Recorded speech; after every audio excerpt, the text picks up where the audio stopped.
வணக்கம். இன்றைக்கி என்ன பார்க்க போகிறோன்னா மைசூர் மசால் தோசை பார்க்க போகிறோம். அதுக்கு செய்ய தேவையான பொருட்கள் என்னென்னா, ஃபஸ்ட்டு அதுக்கு ஒரு சட்னி ரெடி பண்ணிக்கணும். இந்த சட்னி ரெடி பண்ண 4 வரமிளகாய் எடுத்திருக்கேன், 5 பூண்டு பல், கொஞ்சமாக வெங்காயத்தை கட் பண்ணி வச்சுருக்கேன், பாதி வெங்காயம், ஒரு சின்ன துண்டு புளி,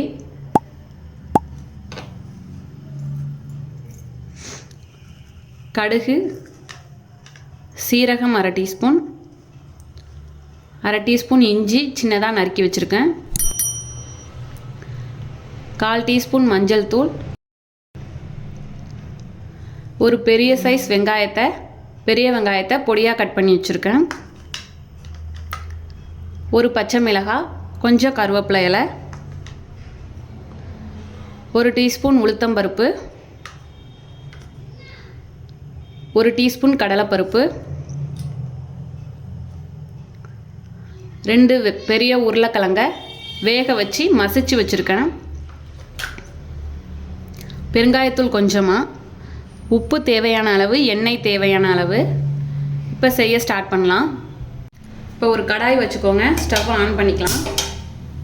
கடாய் ஹீட் ஆனதும் மீடியம் ஃப்ளேம்லேயே இருக்கட்டும்.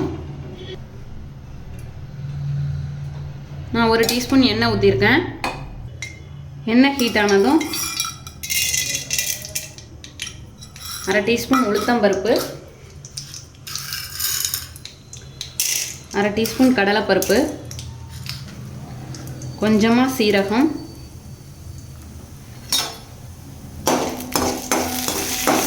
எல்லாத்தையும் சேர்த்து வறுத்துக்கோங்க.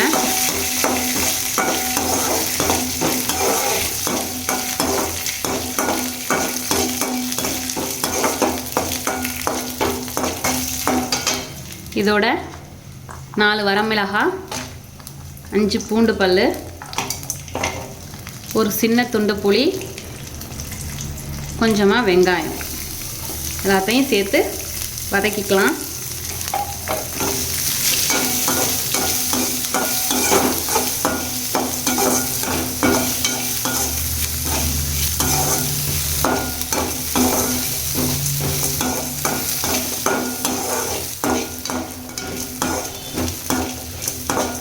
இப்போ நல்லா வதங்கிடுச்சு. இதை ஒரு பிளேட்டில் ட்ரான்ஸ்ஃபர் பண்ணிக்கலாம்.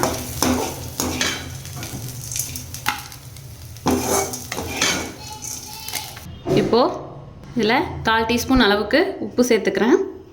ஆறுனதும் கொஞ்சமாக தண்ணி விட்டு அரைச்சி எடுத்துகிட்டு வரேன்.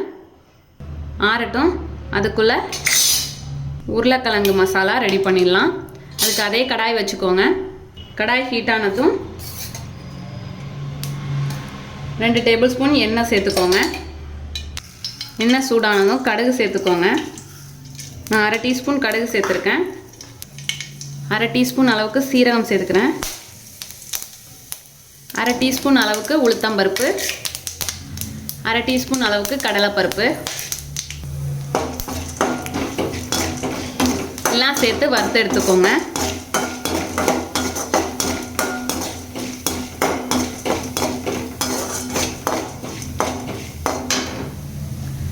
இதோட சின்னதாக நறுக்குன இஞ்சி,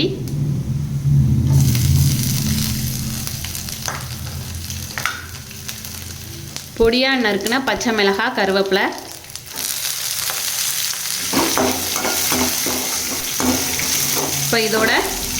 இப்போ வெங்காயம் சேர்த்துக்கலாம்.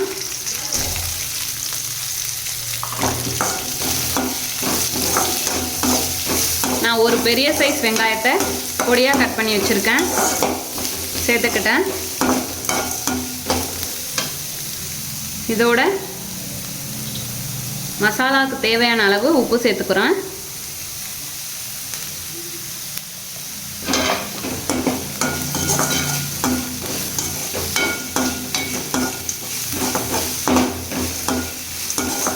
நல்லா வதங்கட்டும். இல்லை கொஞ்சமாக மஞ்சள் தூள், கொஞ்சமாக பெருங்காயத்தூள்,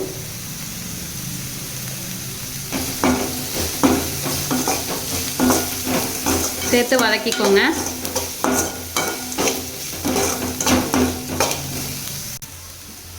இப்போ அதோட இந்த உருளைக்கிழங்கு மசிச்சு வச்சுருக்கதையும் சேர்த்துக்கலாம்.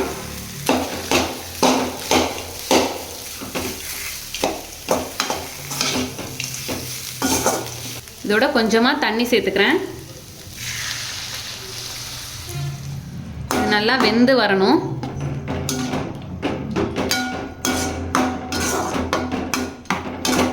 நல்லா கெட்டியாக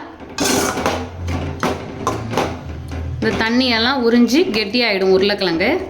அந்தளவுக்கு வேக விட்டுருக்கோங்க. இப்போ நல்லா கெட்டியாயிடுச்சு. இந்த அளவுக்கு கொண்டு வந்துடுங்க. நம்மளோட சட்னியும் அரைச்சி எடுத்துகிட்டு வந்தாச்சு. இப்படி ஸ்மூத்தாக அரைச்சி எடுத்துக்கோங்க. இப்போ தோசை ஊற்றி பார்க்கலாம். இப்போ சட்னியை கொஞ்சமாக எடுத்து அதில் அப்படியே ஸ்ப்ரெட் பண்ணி விட்டுக்கோங்க.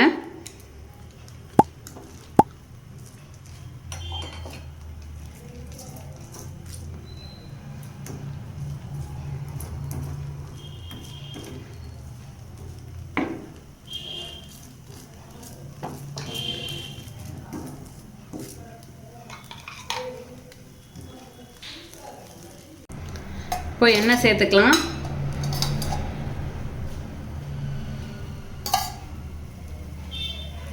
இப்போ அதோட நம்ம உருளைக்கிழங்கு மசாலா வைக்க போகிறோம்.